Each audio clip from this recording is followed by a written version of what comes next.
बिस्मिल्लाहिर्रहमानिर्रहीम, अस्सलाम वालेकुम। Welcome to my channel.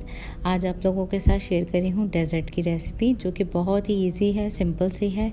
तो चलिए बनाना स्टार्ट करते हैं इस रेसिपी को हम।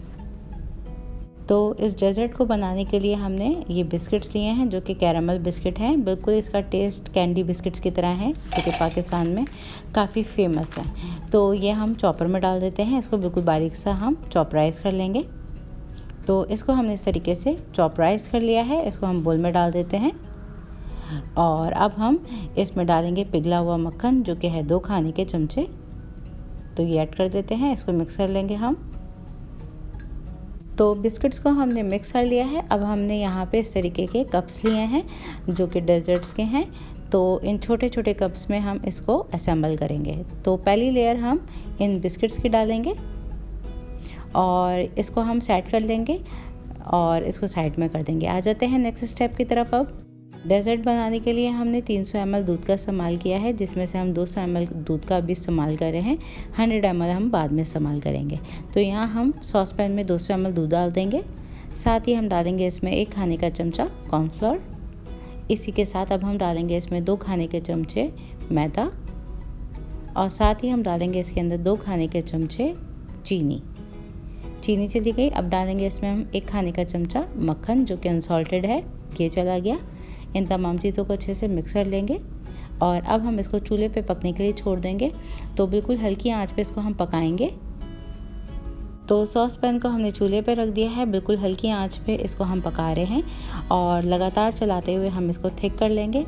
इसकी कंसिस्टेंसी बहुत ज़्यादा ना तो थिन होनी चाहिए और ना बहुत ज़्यादा थिक।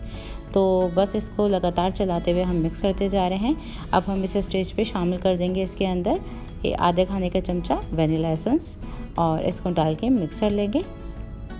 और देखें अब स्लाइटली ये थिक सा होने लगा है। चूल्हे की आंच को हमने बिल्कुल बंद कर दिया है और इसकी कंसिस्टेंसी आप देख सकते हैं कुछ इस तरीके की है। अब हम इसको कप्स में डाल देंगे। तो ये सेकेंड लेयर हमारी इस पुडिंग की चली गई। अब एक ही क्वांटिटी में इस पुडिंग को हम 1-1 कप में डाल देंगे। तो ये हमारी सेकेंड लेयर चली गई इस पुडिंग की और इसको हम अब सेट करने के लिए छोड़ देंगे तकरीबन के 10 से 12 मिनट के लिए, जब तक ये रूम टेम्परेचर पे सेट होता है। आ जाते हैं नेक्स्ट स्टेप की तरफ। तो सॉस पैन में हम डालेंगे आधा कप चीनी। इसको हम कैरामलाइज़ कर लेंगे। बिल्कुल हल्की आंच पे इसको पका रहे हैं हम।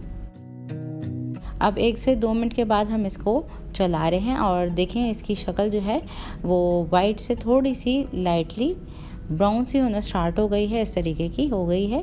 तो हम इसको मुसलसल चलाते हुए बिल्कुल हल्का सा गोल्डन कलर आने तक पकाएंगे और मेल्ट कर लेंगे पूरी चीनी को अच्छे से। अब देखें ये चीनी मिक्स हो गई अच्छे से हमारी। तो इसमें हम डालेंगे 1 खाने का चमचा तकरीबन मक्खन का। तो मक्खन डाल के हम इसको मिक्स कर लेंगे।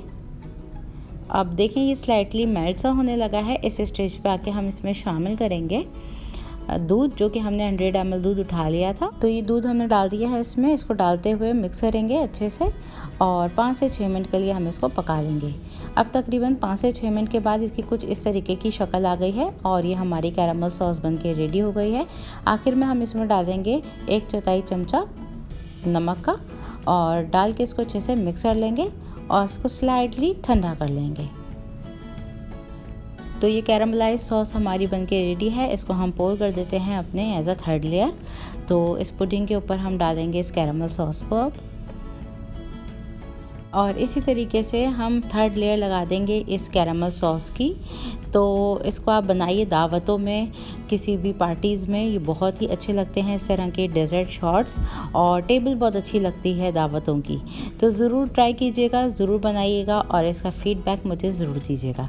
अगर आज की रेसिपी अच्छी लगी तो लाइक और शेयर ज़रूर कर दीजिए। चैनल पे मेरे नए हैं, फर्स्ट टाइम मेरी वीडियो देख रहे हैं तो चैनल को एक बार सब्सक्राइब ज़रूर कर लीजिएगा।